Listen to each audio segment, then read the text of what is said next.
मैं पौधों का डॉक्टर हूँ जी, मेरी पीएचडी फॉरेस्ट्री में है और मैं यूनाइटेड नेशंस के साथ काम करता हूँ। मैं देश के लेवल पे फॉरेस्ट की क्या प्लानिंग होनी चाहिए, रिन्यूएबल एनर्जी में क्या होना चाहिए, मैं उस तरह के मिनिस्ट्रीज के लिए प्लान बनाता हूँ, स्टेट गवर्नमेंट्स का एडवाइजर हूँ और अभी मैं यूनाइटेड नेशंस के लिए काम कर रहा हूँ। इस साल जो 4 बॉक्सेस हैं, जब हम केवल सिंपल पानी से किसी सरफेस को धोते हैं, तो बैक्टीरिया की पॉपुलेशन कैसे होती है, और अगर हम इलेक्ट्रोलाइज्ड एसिडिक वाटर से जब उस सरफेस को धोते हैं, तो बैक्टीरिया कितनी तेजी से मरते हैं।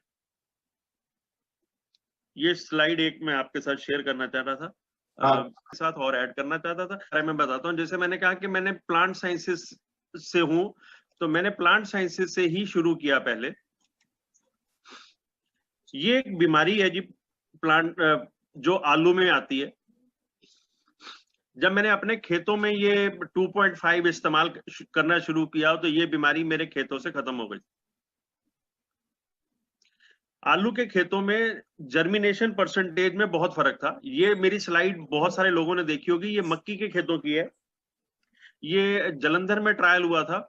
आप देख सकते हैं बीच वाली जो रो है, इसके लेफ्ट हैंड साइड पे अनट्रीटेड पौधे हैं, पौधों की ग्रोथ देख सकते हैं। राइट हैंड साइड पे ट्रीटेड पौधे हैं। इनको 2.5 से ट्रीट किया था। 1 एकड़ में 400 लीटर पानी के साथ 5 लीटर केवल 2.5 डाला था, और उसके ये रिजल्ट है। ये मेरा एक आलू का खेत है, जिसमें मेरा प्लॉट ये तीसरा प्लॉट था, जो कि पहले प्लॉट से, ये पहला प्लॉट मेरे से 12 दिन पहले बुआई हो चुकी थी। प्लॉट नंबर 2 जो है वो मेरे से 8 दिन पहले बुआई हो चुकी थी, और मैंने तीसरे प्लॉट में प्लांटेशन किया था।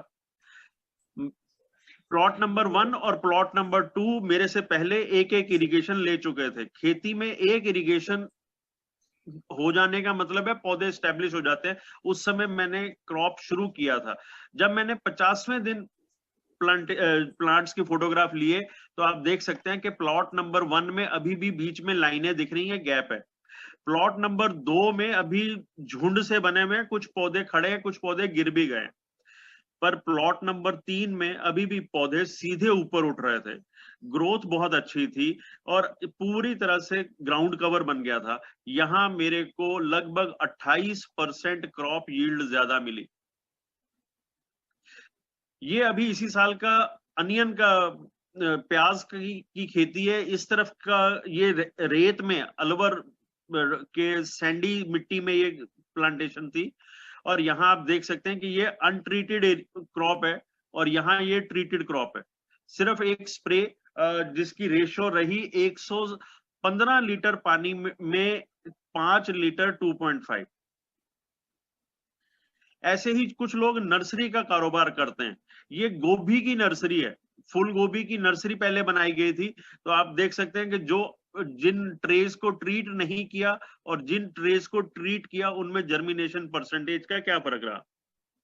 ये मेरी एक पॉली हाउस में क्रॉप थी, जिसमें वायरस अटैक हुआ था, और वहां की जो वर्कर्स काम करते थे, उन्होंने मेरे से कहा कि शर्मा जी, हमने अपनी जिंदगी में यही सीखा कि अगर कहीं वायरस लग जाए तो उस पत्ते को, पौधे को तोड़कर जला दो या मिट्टी में दबा दो। हमने अपनी जिंदगी में वायरस लगा हुआ पत्ता, जो कि मरोड़ा हो जाता है, मुड़ जाता है, उसको दोबारा से खुलते हुए पहली बार देखा। ये वायरल ट्रीटमेंट या वायरस का ट्रीटमेंट जो लोग ऑर्गेनिक फार्मिंग करते हैं या जो लोग पॉली हाउस में फार्मिंग करते हैं, उनके लिए ये बहुत कमाल की चीज है। वाटर खत्म कर देता है। ये मेरा नहीं लिखा हुआ, ये मैंने एक रिसर्च पेपर में से उठाया है। और ये जो आप नीले रंग के नाम पढ़ रहे हैं, ये सब रिसर्च पेपर हैं जो 2000 में, 2003 में छपे, और इनका ये कहना है कि अलग अलग वायरस जो कि खून में घुले हुए हों, वो भी इनएक्टिवेट हो जाते हैं ईओ वाटर से। इनमें कौन कौन से वायरस हैं जरा देखें। Hepatitis B virus, hepatitis C, and human immunodeficiency virus, HIV। HIV मतलब एड्स। आपको कभी किसी ने कहा कि एड्स की बीमारी पानी से ठीक हो सकती है? अगर आप इसको एब्जॉर्ब करें, इस स्टेटमेंट को, कि पानी से HIV ठीक हो सकता है, तो आप समझेंगे कितना बड़ा सेक्टर खुल सकता है इस पानी से। बिल्कुल।